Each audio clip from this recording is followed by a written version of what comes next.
Au deuxième chapitre des Hébreux, l'apôtre écrit au sujet du dessein élevé que le Seigneur a en vue en nous sauvant, et de la haute vocation à laquelle il nous a appelés.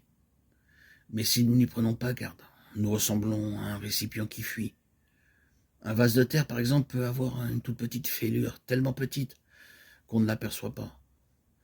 Mais le contenu de ce vase baissera peu à peu, jusqu'à ce que celui-ci soit vide. Aussi, si nous ne sommes pas prudents et diligents au sujet de notre salut, nous y perdrons beaucoup. Pour devenir notre sauveur, le Seigneur a dû se vider lui-même complètement. Il a dû quitter son trône et sa gloire et naître dans une crèche.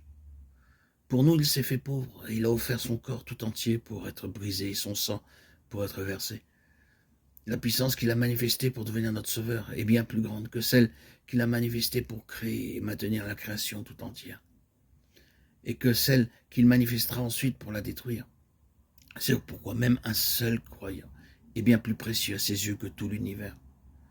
Tout croyant, aussi pauvre et faible soit-il, vivra pour l'éternité avec un corps immortel.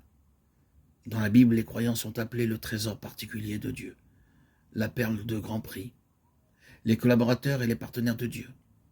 Ces noms ne sont pas attribués aux cieux. Dieu n'appelle pas les cieux son trésor particulier, sa part, son partenaire ou son héritage. Les anges eux-mêmes ne sont pas appelés par ces noms-là, car l'Éternel s'est choisi Jacob, Israël, pour qu'il lui appartient, ou pour son trésor particulier selon d'autres versions. Jacob signifie trompeur, Israël veut dire prince. En tant que pécheurs, nous sommes revêtus de la nature de Jacob. Mais en venant au Seigneur Jésus-Christ, nous sommes transformés, nous devenons Israël et l'éternel trésor particulier de Dieu.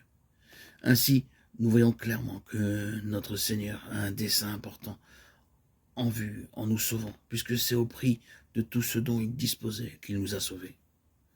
Bien que nous ressemblions à des haillons souillés à cause du péché, cependant le Seigneur a fait de nous son trésor particulier.